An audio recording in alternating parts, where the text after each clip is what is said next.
Rewa police ने बहुचर्चित खुटेही गोलीकांड मामले में रविवार शाम खुलासा कर दिया है। इस अपराध में एक महिला, उसका प्रेमी और एक बाल औपचारी को आरोपी बताया गया है। पुलिस ने खुलासा करते हुए बताया कि महिला ने यह पूरी साजिश रची। इसके बाद उसके प्रेमी रेहान खान और बाल औपचारी ने मिलकर के कार संचालक को गोली मार दी। लेकिन सोमवार की दोपहर जो जानकारी निकलकर सामने आई है, उससे आपके होश उड़ जाएंगे। मिली जानकारी के मुताबिक पुलिस ने जिसे बाल औपचारी घोषित किया है, वह बाल औपचारी समीर नाहर लगभग 4 वर्षों से नगर निगम में काम कर रहा है, जो एक सरकारी कर्मचारी है। गौर करने वाली बात यह है कि किसी भी सरकारी नौकरी के लिए नाबालिग पात्र नहीं होता, फिर उसे यह नौकरी कैसे मिल गई। वहीं दूसरी तरफ पुलिस द्वारा समीर नाहर को बाल औपचारी बताया गया है, जबकि वह शासकीय कर्मचारी है और 4 वर्षों से नगर निगम में सफाई कर्मचारी के पद पर है, जिसके बाद पूरे मामले ने तूल पकड़ लिया है। और सवाल खड़े हो रहे हैं कि आखिर जो कर्मचारी नगर निगम में इतने वर्षों से सेवा दे रहा है, पुलिस ने उसे बाल औपचारी कैसे और किस आधार पर बना दिया। स्वास्थ्य कर्मी भर्ती होती है, तो उसके जो देखा जो जिसके दस्तावेज होते हैं आपके यहाँ विभाग में जमा होते हैं। तो अभी एक मामला है समीर नाहर का, उसके दस्तावेज क्या है यहाँ अवेलेबल है? अब तो चूँकि पुराना प्रकरण है, पुराना कर्मचारी से ध्यान तो नहीं आ रहा है, पर दस्तावेज के आधार पे ही मतलब उनका पेमेंट बनता है और खाता उनका जो खुलता है, लेखा शाखा में खाता फिट होता है, उसी के आधार पर उनका बनता है। कितने साल से काम कर रहे हैं?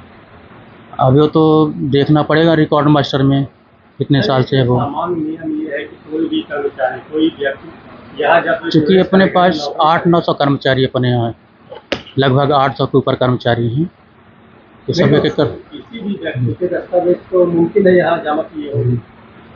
हाँ होगा, पर ध्यान तो ना नहीं रहा, मतलब बहुत पुराने हैं, क्योंकि बहुत पुराना प्रकरण है ये, कर्मचारी है। स्वास्थ्य अधिकारी ने भी आपसे जो जानकारी चाहिए थी, तो क्या उसके आधार क्योंकि पहले कौन स्वास्थ्य अधिकारी थे, कौन रखे थे, उसकी में जानकारी अपन को नहीं है कि हमारे पास यहाँ जमा किया कि नहीं जमा किया गया। किसी भी व्यक्ति के भर्ती का सामान्य नियम क्या है? आवश्यकता अनुसार रखे जाते हैं कर्मचारी, जब कभी आवश्यकता पड़ती है उसके आधार पर कर्मचारी। क्या नियम है कि बिना दस्तावेज के रखे जाते हैं? दस्तावेज में तो वर्तमान में तो आधार कार्ड लिया जाता है, खाता नंबर लिया जाता है, उनसे लिया जाता है। सामान्य उम्र क्या है? उम्र की तो वैसे लगभग 18 वर्ष से मतलब ही रहता है। 18 से ऊपर, अब लगभग जो 18 से 20 जो जैसा रहता है। अबे चूँकि आजकल आधार कार्ड में तो कोई कम लिखा है, कोई ज़्यादा लिखा है रहते हैं आजकल, ये भी रहता है। अब आदमी तो अब बताए रिकॉर्ड के आधार पे तो होना चाहिए। अब अपने आधार कार्ड में कोई कम लिखा है, कोई ज़्यादा लिखा है आजकल, तो उसमें ऐसा रहता है। अभी आपके शाखा में उसको दस्तावेज नहीं है? अभी तो क्या है कि उसको दिखवाना पड़ेगा उसको, अभी तो नहीं कह सकते। कितने साल अब ये जानकारी नहीं, मास्टर बिना देखे अब बता रहे हैं कि 3-4 साल से। प्रकाश सिंह होते ये भी हमको बताए कि ऐसा ऐसा है, हमको तो जानकारी नहीं है इसके बारे में, क्या क्या हुआ, क्या कैसा है। प्रकाश, मेरा सुधाकर तिवारी। आप स्वास्थ्य अधिकारी हैं, आपके अंदर में कई लोग काम करते हैं। नगर निगम में क्या क्राइटेरिया है जो सफाई कर्मचारी लगेंगे, उसकी न्यूनतम उम्र कितनी होनी चाहिए? इनकी न्यूनतम उम्र जो शासन ने निर्धारित की है वो 21 साल। मतलब 21 साल से पहले कोई यहाँ काम नहीं कर सकता। अभी एक वार्ड क्रमांक 22 में आपके जोन में एक आदमी है समीर नाहर का, ये ड्यूटी कर रहा है बीते कई सालों से, तो इसकी वास्तविक एज आप लोगों ने क्या तय की? क्योंकि जो मेरी पदस्थापना भी 1 वर्ष पूर्व हुई है यहाँ, तो इसके पहले ही उसकी नियुक्ति की गई थी, जो मेरे पास अभिलेख है। 20-25 साल से तो नहीं कर रहा वो, 2 साल के करीब हुआ उसको काम करते हुए। तो आपके अनुसार 2 साल से, और जो नियम है 21 साल, तो कम से कम 23 साल का होना चाहिए। उसका हम परीक्षण कर लेंगे कि उसकी वास्तविक उम्र क्या है, इसकी जानकारी हम दे देंगे आपको। क्या किसी नाबालिग की भर्ती हो सकती है नगर में? नहीं, बिल्कुल गलत है। तो फिर ये मान सकते हैं समीर नाहर बालिग?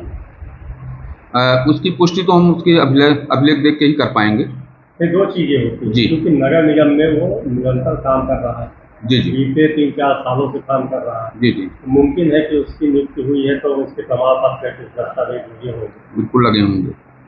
वही मैं देख के और आपको पता भी हुई। ऐसा अभी जानकारी में सोशल मीडिया के माध्यम से ऐसा कुछ एक न्यूज़ मुझे देखने मिली है, और जिसको हमने अपचारी की तरह हमने वो ट्रीट किया था। तो उसमें जो हमारे पास जो 10th की मार्कशीट उन्होंने प्रस्तुत की थी, उसके आधार पे उसकी date of year of birth उसका 2007 है, और जिसके आधार पे हमने उसको अपचारी बालक उसको माना था। लेकिन अगर ये भी बताया गया कि शायद नगर निगम में वो कहीं मस्टर या किसी चीज़ में वो कार्यरत भी है, तो निश्चित रूप से कहीं ना कहीं कुछ इसमें दोनों चीज़ें एक साथ नहीं हो सकती हैं, तो उसकी तस्दीकी की जाएगी। अगर कुछ गलत जानकारी या कुछ गलत तथ्य प्रस्तुत किए गए होंगे तो उसके बारे में भी धाराओं का समावेश करते हुए कार्रवाई की जाएगी इसमें। क्या लगता है फर्जी दस्तावेज जारी निश्चित रूप से कुछ ना कुछ इसको अधिक सूक्ष्मता से जांच करने की आवश्यकता है, और गलत अगर कुछ जानकारी प्रस्तुत की गई है अपने बचाव में तो उसमें भी कार्रवाई की जाएगी इसमें।